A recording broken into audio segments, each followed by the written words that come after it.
All right, cool. Welcome back to the Game of Money. I'm Oren and I'm here with Daniel Alonzo, and we're going to talk about financial products, financial markets, compliance, security, lots of boring stuff, but we're going to wrap it in so much fun, interesting things. You won't even know that you learned anything about finance. I read your origin story, and I felt like I see this a lot. Your origin story goes way back. It skips like 30 years, and then it talks about what you're doing now. What I read is you came up through business in a hard scrabble way. You worked really hard. You're very conservative in the way you spent money, conserved money. When you got your hands around 50, 70, 80, 90, $100,000 of earnings, you didn't do what the rest of us did, which is get a hot girlfriend, a fast car, and a cool apartment on the water. You're like, let me take this conservatively. So as it read, your background reads very high integrity. But if we move forward, then today you're running teams that manage financial products. So just give us some context on what exactly you're doing today and what your perspective is on the financial market that we're in today. First of all, thanks for having me out, man. Sure. I'm excited. And this is not going to be boring, by the way. All right. So we're going to have a lot of fun here. I'm running teams of agents that we market financial services, whether it be life insurance or investments, retirement plans, college funds. We basically sit down with that average income family making $50,000 to $250,000. And they say, you know what? I'm putting my money in some sort of retirement account. Can I do better? So we'll take a look at their portfolio, make sure we diversify it, make sure that it's earning a higher rate of return. We'll take a look at their life insurance. Most people have the wrong type of life insurance, so we'll play with that and say, all right, maybe we have some better options. Maybe we can save you some money over here. Maybe we can diversify over here. That's pretty much what I'm doing as far as the financial aspect. The motivation, the writing books, the speaking, all that kind of stuff. That's really what I love to do now. So much to unpack here. And so what does a passive income come from? What are the products that generate the passive income? When I say passive income, it's more coming from my agency. Yeah, so the business operates, and then who runs a business for you? They're all independent contractors. So I have 1,500 independent contractors that work in my organization.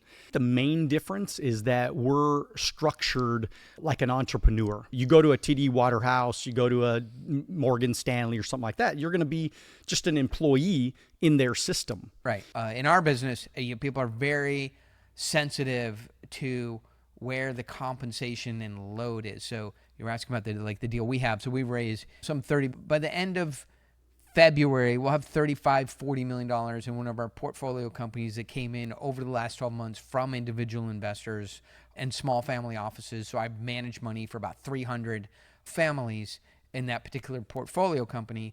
And the big thing that we're really proud of is there's no load. So as the money comes in, I don't want to say no load, but because money comes in from multiple sources, but we've done a very good job of keeping a load off of almost all the capital that comes in.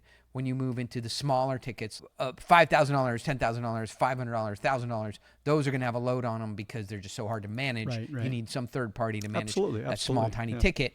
So we're always sensitive to what are the fees, what are the loads, what are the incentive, because the bigger the load, the more the incentive is for the manager to sell a security he may not that much believe in. Because I spend all my time talking about money, but I hate money. If you give me any money, I'll just buy a car. I literally, It shows. And if you. if you want proof, I'm happy to provide that. So actually, that's why I called this podcast and things I do the game of money. Mm-hmm. Because really, what you'll find is I work with a lot of people who have 20 million, 40 million, 100 million, $500 million. The need for day-to-day or any kind of money went away 20 years ago. So it's like, what do I do? Why do I just wake up, sit on the couch, eat Doritos, watch ESPN3, reruns of 3 Olympics ago, snow jumping, ski jumping, and then walk the dog, take a nap, and watch The Price is Right. So they need something to do, and that's what I call the game of money. So I have guys who are worth well north of $100 million who are hard in the paint as anything, missing basketball games with their kids, missing weekends with their wife, staying out late, traveling, really doing the hard work of working in a deal when they don't have to do anything at all. I myself can just sit here, lie down for a week, close my eyes and not do anything, wake up in essentially the same world that I went to sleep in. But I left this place last night at 9:15. So it's why? Because it's a game. Absolutely. That's Yeah.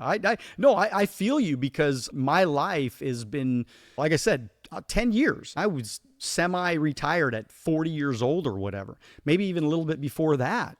But I had to do something, because I remember Anthony Robbins, he said, when you retire, you die. And then he started talking about that as the years went by. And I said, man, I better not retire, because I don't want to die. Yeah. And I feel like what's happening even to me right now, getting back in the game, because I want to rebuild with my son. I want to teach him. I want to show him exactly what the game is, and show him what hard work really looks like. This kid, he never saw his dad work. 22 years, he really never saw me work hard. And this is an exciting time for me right now. And where do you guys live? Where are you? Rancho Cucamonga. Yeah, nice. And does he play sports? He doesn't, no. Yeah. So he's pretty much... He's ready to go. Every day, he gets in that office every single day, and I don't tell him what to do, and he just does it. So I'm proud of him, really proud of him. Yeah, that's interesting. My son's 11 years old. He's a hockey player. Okay. So I'm playing hockey.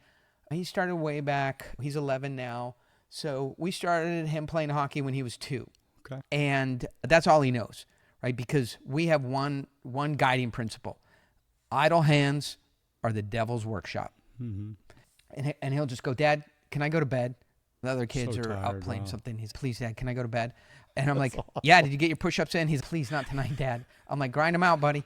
And he's like, do I have to? I'm like, you decide. And then I just hear 1, 2, 3, 4, 5. He gets into bed, gets a full night's sleep, wake up. We built, even though we're in Southern California, I built a hockey rink attached to our house. Keeps him so busy, and he just really understands, like, work, you play how you practice. So the guiding principles we give him is you play how you practice, and idle hands are the devil's workshop, and team, to play on a team and be on a team, win or lose. And it's really hard to get on a team that either wins or loses consistently in Southern California, because there's so few hockey teams. They're imbalanced. So either win 10-0 or they lose 10-0. It's not like the soccer leagues like one where they're so closely matched. It's 1-2, 2-1, 3-2, and it's like important. So the games are not important because the scores are mismatched. Mm-hmm. What's important is the teamwork and the play, how you showed up as an individual, how you showed up as a coach. And then from being in so many hockey arenas in Southern California and traveling, we actually took him to Denmark. Everything you want to know about business,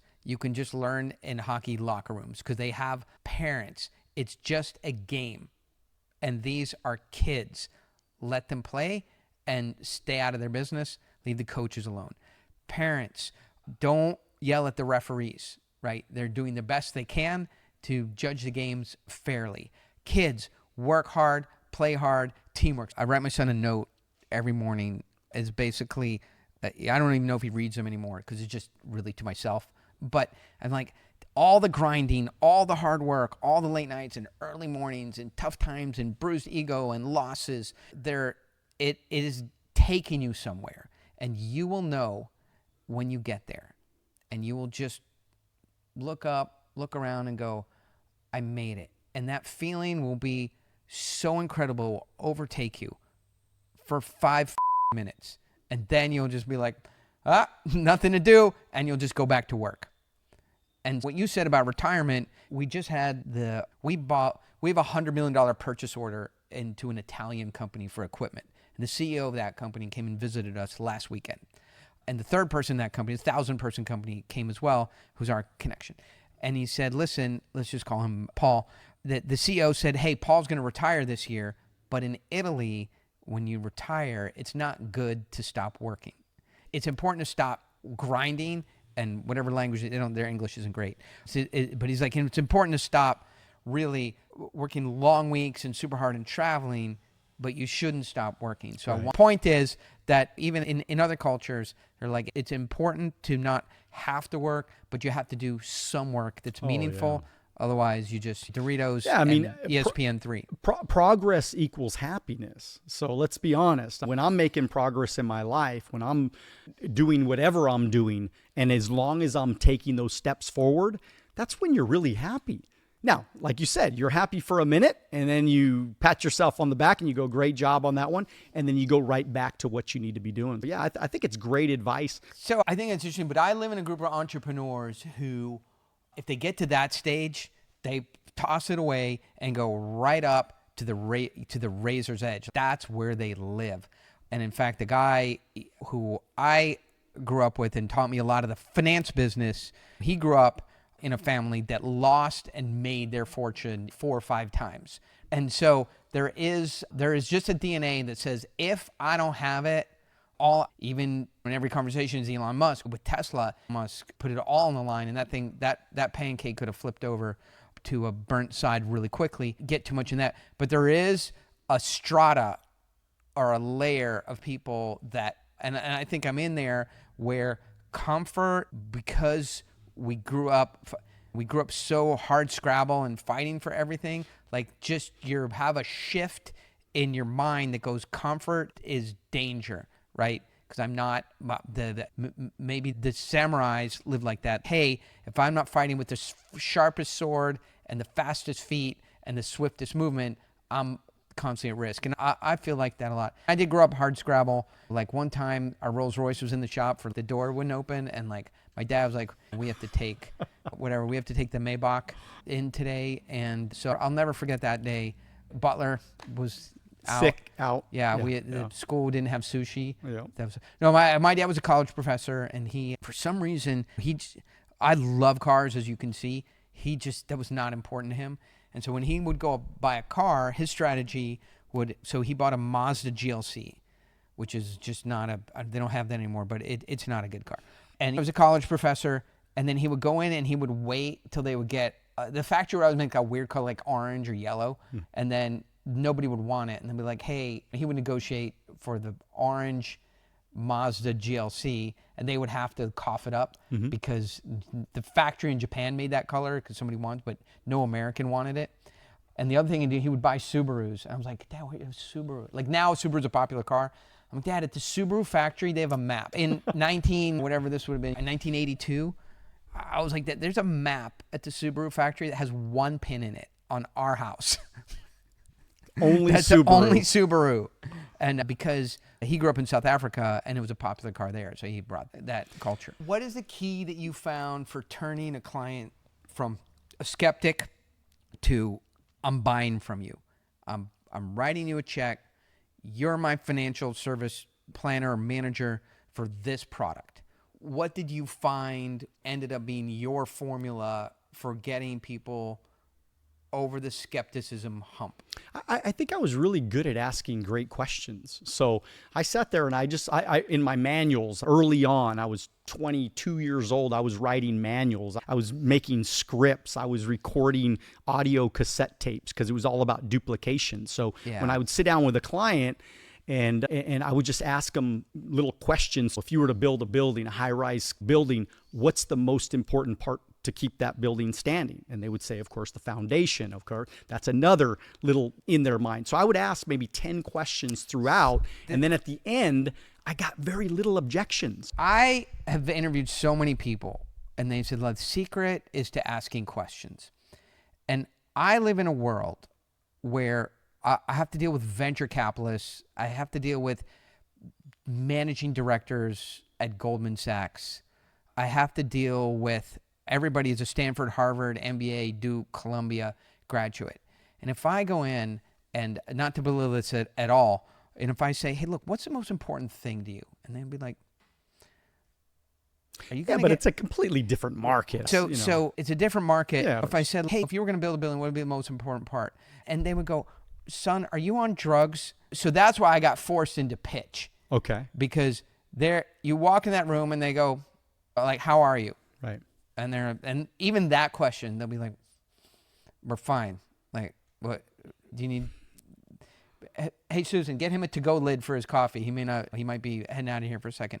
Yeah, you're in a totally different world. It's a different world. So what is transplantable though for people I try and find like what works humanistically with people that is transplantable into these very high stakes environments where you get on a Zoom, you get offered an opportunity, you get a chance to tell your story, but not to a emotional, sympathetic, needy audience, somebody who's really evaluating you as a person, your integrity, your product, your capability, your track record, and all of those things. It's always about the takeaway. I used to always tell my agents all the time, if your client thinks you need the sale, you're going to lose the sale. What are the tools for somebody who needs this order? And everybody needs an order. Like, I'm working right now on a $5 million order, right?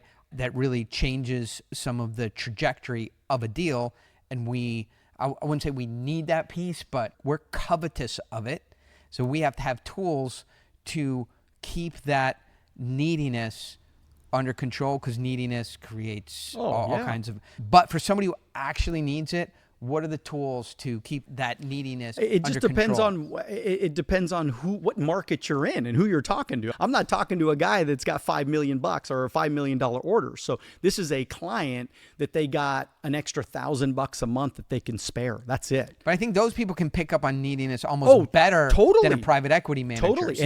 So to me, what we were able to do is we were able to use the takeaway. What I think is awesome about what you're doing, and this is what I try and explain to everybody, and you're one of the first people, maybe the first person that has this baked in the program. People don't do the takeaway early enough, and they don't do it often enough, because when you do it at the end, it has no teeth. Right. For example, I'll get on a call. Now, I'm doing something I think is interesting now, but I'll get on a call, and first thing I'll do is takeaway, right? I go, hey, listen, if any of you guys are in a fund that is $100 million or over and are looking to invest $5 million or more, get off this call, right? So you're out immediately. I'll let you guys know, who I'm inviting this call, who this is for. This is for families. I work with families. If you're in a fund, you're out.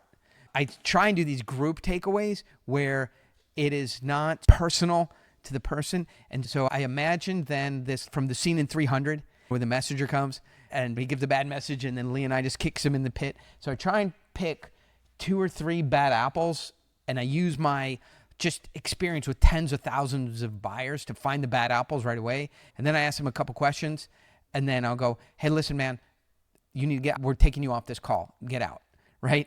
And they're like, what? I'm like, you're off this call. This call is full of good people, right, who are here honestly and following the rules, and then you're just showing up, breaking all the rules and trying to do something that we don't do. You're out. And they're like, you're telling me I have to get off this call? We're just going to wait until you leave. So I try and do the takeaway you can't do it on one, but I love these group environments because they're like the level of seriousness then just goes up. And then what I'll do, I go, hey man, I see like iPhone, like whatever your name is. Did your parents name you iPhone? Probably not. If I can't see you, all these other people have their cameras on, got their microphones, they're here for a serious call. You just don't look like a serious person. Didn't type in your real name, can't see your video. You're out. And so I keep raising the level of seriousness. And I love that. It's 2 different markets that we're dealing in, because the truth is, if you look at my business as a volunteer army, they're all independent contractors. I got a guy that writes 1 sale a year. I got a guy that writes a half a sale a year. You know what I mean? But I want that guy. Yeah. I want him in our business because that adds to the 6,000 sales or whatever. What's fascinating to me, like in our business, is to give you a window into it. A couple things we're restricted from doing. One is legal and one is psychological. So we don't have any advantage by trying to help somebody win at life. So be successful, get yourself on the right track, make money, everything like that. Because most of them are already made money already somewhere. Or they've made money. They don't want to hear from us on success, motivation. So that's, I'll tell you a little bit of like how I start my speeches off. So we can't psychologically play that role of trying to help them get on track. Most of them own businesses and they're like, hey, probably have more money than you do. Exactly. Or, hey, I'm doing just fine. So they're not, and it's not a pain. So selling is about filling pain. It's not a pain point. So they feel motivated. Look, everybody needs a dose of motivation. At $100 million. Guy at $100 million is like, why am I not at 300? A guy at 300 million is like, I got to get the billionaire. Billionaires, Billion's an interesting number, but it's not 10. So everybody has that need, and you can feed it at some level, but we can't sell you. We can feed it. We can feed the beast, but we can't sell on it because it backfires. And then legally, we can't, and you have the same thing with your products, is we can't sell return. We can sell opportunity. We can sell target pro forma, but we can't say this product we don't sell debt. So we don't say, hey, this product has an 8% yield on it that is a monthly check. I love selling those products when I did, but we can't. We sell, hey, we're going to take the company public. It's going to be $1 billion asset. You're getting in at $250 million. If you do that simple math, barring some dilution, that's a 4 to 5x return. That's what we're targeting. We feel like that's plan. That's the art of the possible. And we'll work damn hard to try and make that happen. But it's equity. So we have those challenges to overcome. The money that we get has no pain behind it, right?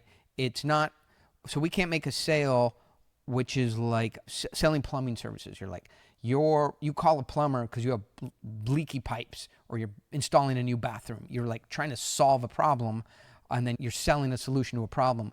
We sell opportunity, but we can't box that opportunity very well. And so it's so I always looking for little clues on how other people in other fields overcome skepticism or create desire and everything like that. Because this is really, we can only attract people to our area of business. We cannot sell it. So the takeaway is really the ultimate tool we have. If you want this, in order to get it, you have to buy it from us. I will tell people that means you actually have to take money from your account and wire it to our account. That's how our business works, right? And so until I can see some signal that you have money and you have the desire to wire it to us and you're moving down the road, my desire and ability and interest of working with you, like you have my attention now, but it goes away quickly. You're working with the number one person who does this, right? For someone like you. There's people at Goldman Sachs that do it all the time, but who do you think at Goldman Sachs wants to talk to you? Like, they don't even have interns that want to talk to you. 250,000. They don't even get paid on 250 grand. The lunch boondoggle this Friday costs more than your entire year's salary. So to get a little bit of your investment profile, but we'll talk to you because we're at the same level. This is what we do. And so if you want to have JP Morgan or Goldman Sachs or Moelis or some big name on your account, go tell your wife and your accountant that you got the big guys working on it. That's because that's just you feeding your ego, which is fine. Nothing wrong with ego. You could tell all your friends you're doing a deal with Goldman Sachs, but I'm telling you, there's not even interns that over there want. Are there people who will work on it? Yeah, because they've been told, like they're in the doghouse. Their punishment is to work on your company. But we take you seriously because we're at the same size, and you have problems in your deal and the way you manage your money and everything like that. And frankly, your problems are bad. This is our takeaway, right? So your problems are bad, and to the point where I'd be willing to help you, but I'm not that excited about it unless I will not work harder on your business than you will. If you're asking me to do that, I'm out because you have problems. If your problems get any worse, right? We don't want this account. You got to. I'll give you names of people who will work on this account, but I can tell you they're not in Newport Beach. They're not in La Jolla. They're not in Manhattan. They're not at Two Embarcadero in the Bay Area. They're like in areas we don't go to. But there's people who will work on it. It's just not us. So let's try and save this before it gets any worse and get some good guys on it. Otherwise, we're going to cast you to the winds because we don't think we can make money on it, right? And you can ask us to do you favors, no problem. You just can't ask me to be a bad business person. Let's figure out if we can save your account. So that's the framing I have to try and work with, is this like extreme takeaway. We can't feed enthusiasm or desire or hunger or exuberance because we can't put any box around it, which we can't promise anything. Yeah, and of course, I can't promise anything either. And I was always very good at that. Like, I'm looking for motivated people. If you're looking for a get-rich-quick scheme, it ain't here, man. That's not what I'm not looking for. Somebody that wants to. I used to always tell everybody, we ain't the country club here. This is an action, like we're for a profit. It's not church, right? We can go to church on Sunday, but this is not church. You come here because you're trying to make money. And so they have to be licensed. They have to be licensed. How hard is a license to get? It's easy. It's your insurance license and it's your securities license. And it's not even your 7. It's your 6 and 63 and your 26. If it's okay with you, I'm gonna look really sad and cry because we have so many people that want to do that for us, but the license is so severe. Like it's probably 6 months of study. The license to raise money, to close money on behalf of our portfolio companies. They can't just do it. We can't take money. Right. So not only is the license severe, but the people that we can take money from have to be sophisticated. Right. So there's all these gateways. So you're not going to recruit 1,000 people doing what you're doing. I can't even recruit 3. There you go. Because it's the licensing. So the license takes 6 months to get. Maybe if you have 2 shots at it, maybe a year. But unless you have really some kind of degree in undergrad in finance, in finance, in the upper end of business, not poli-sci, you've got some exposure to business acumen. And I think just the books themselves are $1,000, right? Yeah. And then the exam is probably $3,000-4,000.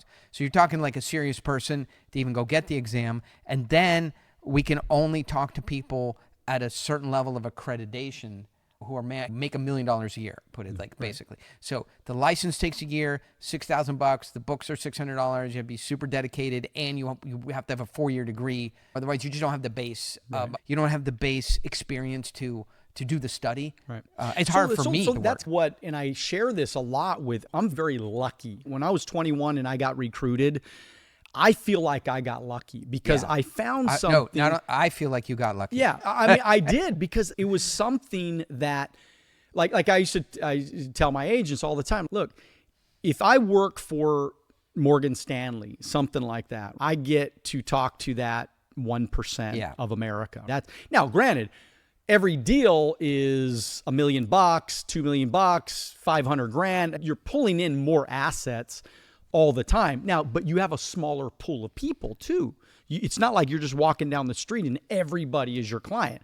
99% of the people you walk past on the street, they're not your market. Oh yeah, so we'll hear in those kind of groups, hey man, I promised my girlfriend I would take her to lunch. Can you close this $15 million ticket for me? Yeah, exactly, right? exactly. Yeah. And again, so for me, the reason why I felt so lucky is because I was like, shit, I got 99% of the market instead of just that 1%. I got 99% of the market that I can go see, or at least most of the market. So when I'm sitting down with somebody, I can tell them like, look, I get it.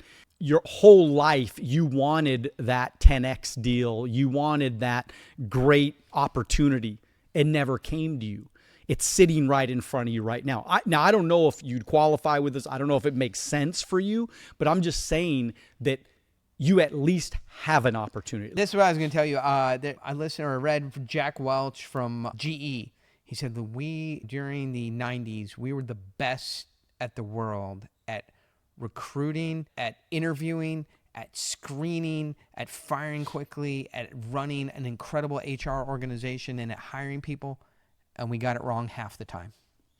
And so just people, like you said, going back to what you said earlier, until you see somebody perform under pressure, the guys who check all the boxes can hang up their skates in 2 seconds. No. And the guy who many times I've seen the guy, you'd be like, man, one hit, and that guy's off the team, be like, this sport is not for me. And he's the guy. Yeah, because he's dedicated. He sucks.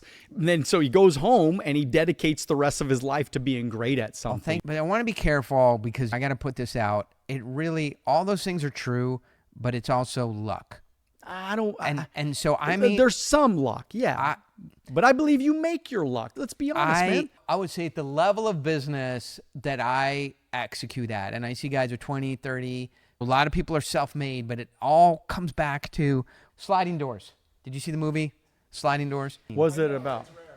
It shows 2 life tracks. So the door on a train slides and she goes in the train and one entire life happens.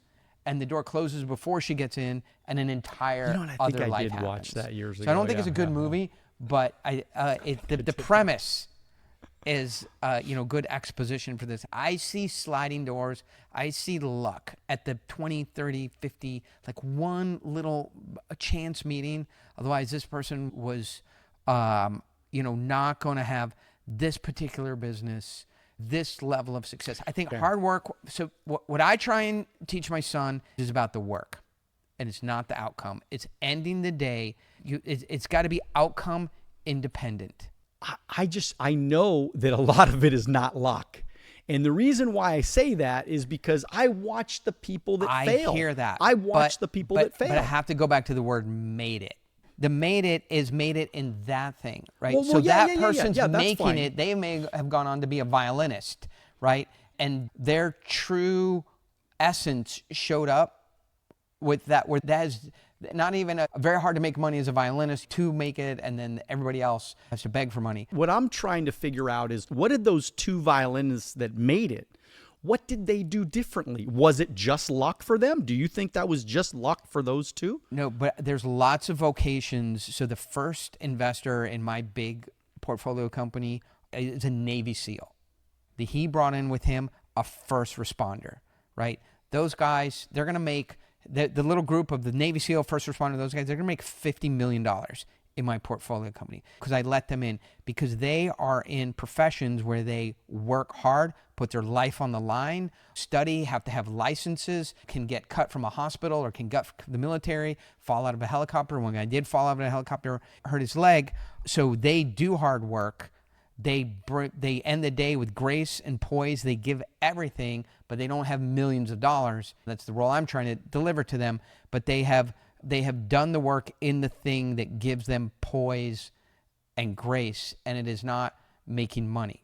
So the making money part is very lucky because it's a match of somebody's desire, their enjoyment of that profession from the profession. It's sitting inside, it's working the phones, it's sitting in cars, it's going to people's houses, people walking up to someone and go, somebody's house, and they go, are you an insurance salesman? You're like, no, I'm a finance, like I've had financial people say that, right? Oh, yeah. I walked into a billionaires, I was an analyst, and the firm that I was in sent me to a billionaire, Marvin Davis, his office. When he looked me up and down, and he just shook his head and walked away. And so you have to have the desire to overcome that, be in those environments, to make the money, to have money as a driver for success. And for some people, that's they're not built the like driver is, they're not built like that. Yeah. So for me, I want to be careful and say and what I try to do with my son is the hard work is the thing, right?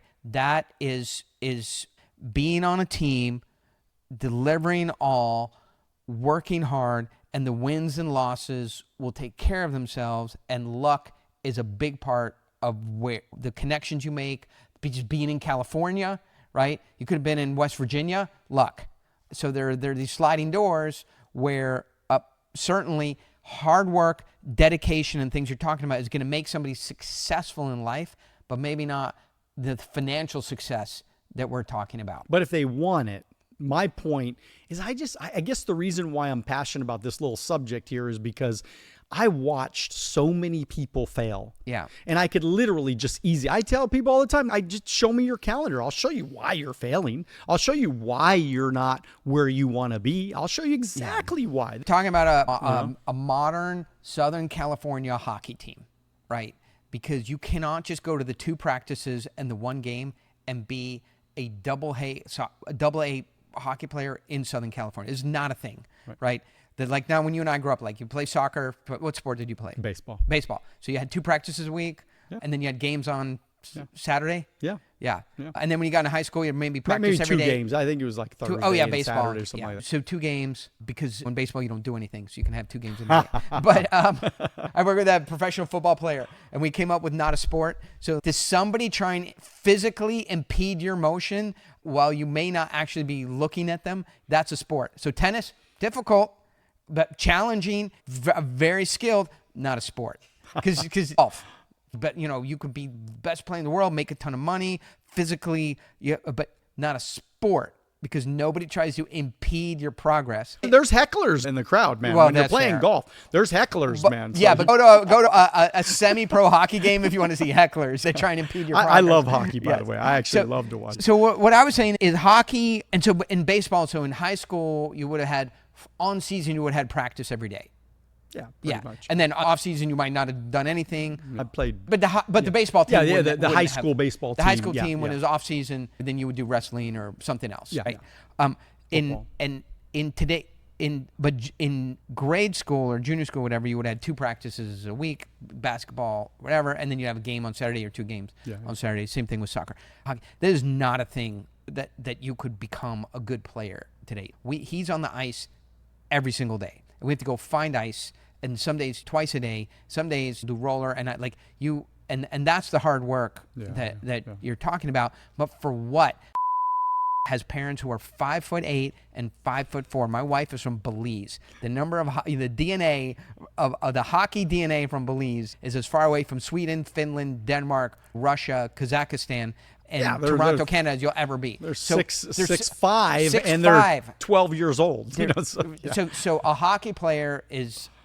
Are there short hockey players? Sure. Yeah, there are. There's one. But a hockey player today is 6'1", 6'2", 6'3", 6'4". He is not going to be an NHL player. So I'm very, but it doesn't mean that he shouldn't put in the most amount of work to be at the top of the game. And those other kids, to your point, are not putting in. I got to be careful because he's on all kinds of teams. But you can see kids who are not putting in the amount of work necessary. So you said, look, that's what I'm talking about. And they're on a team, and that team can't win if all the players aren't putting in the work. So I think hopefully we're talking about the same thing. We are. We're on the same page. I can man, show you why that team doesn't win. That's it. Is because you have 3 players who are putting in massive amount of work. You have 4 players who are putting in a good amount of work, and then you have 8 players who are putting in the minimum. Right. And then you have the number 1 teams that all of their players, they're just on the same page. They're all doing what they're supposed to do. That's where coachability comes in. That's where the dedication, that's where the teamwork, But that's where recruiting comes in too, which is the role you're filling hey, I'm a big star. I get good players. I build good teams. Right. I don't have to take somebody anymore who's struggling and build up a player. I have enough of a reputation. I can just recruit good players and make them great. Exactly. Yeah. Absolutely. That's awesome. So when you open up speech, how do you bring an audience into your, I see people really struggling with how to open a call, a speech, their time. Because what happens is they're warming up, right? And so the audience has to suffer through their warming up process, and they're on 10 minutes into it, but there's 10 minutes of you lost me. So how do you get people into your work stream right away? I let everybody know what I'm looking for right up front.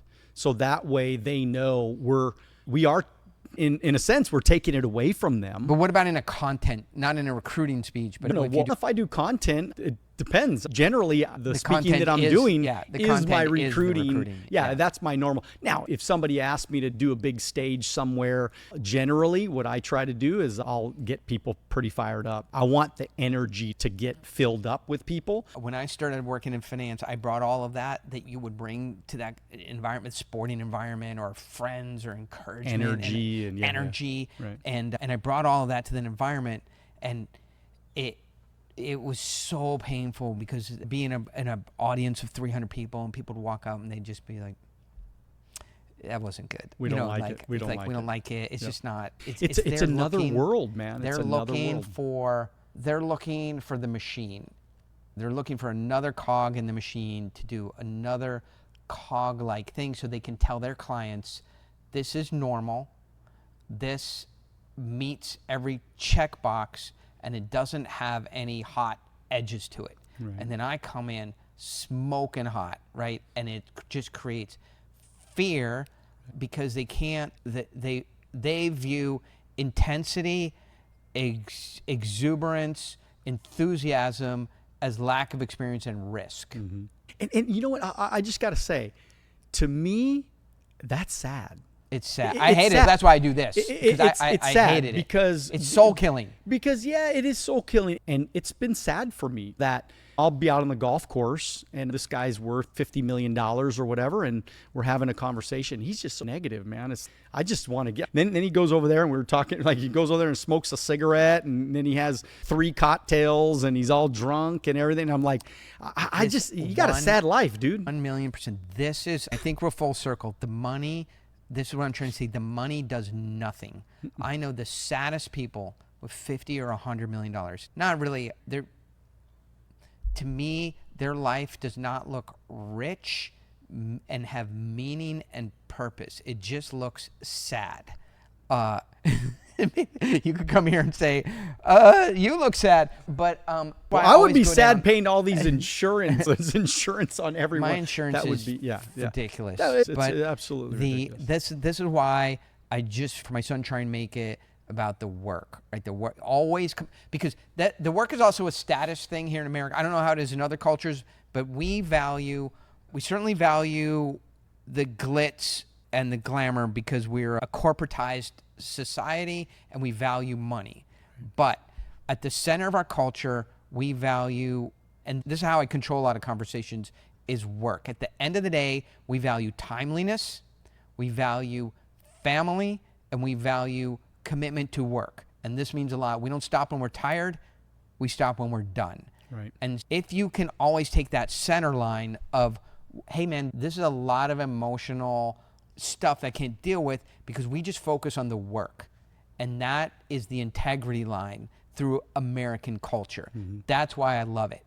So the money, capitalism. It's if you're doing the work, you get the respect. So everybody knows showing up on time, doing what you say, your word is your bond, and you work hard. That's how you plow through American culture to the top. Because I tell you, I talk to billionaires and I go, hey man, you here for the 10:04 call? We've been at work for 4 or 5 minutes on this. And they're like, oh, I'm so sorry. So a billionaire talking to a nullionaire is apologizing when it's about work. So the way through our culture is, I 100% agree with you, is focusing, and the work brings the edge. So if you stop doing work, then you lose the edge. Right. I agree. So awesome. Thank you for being here.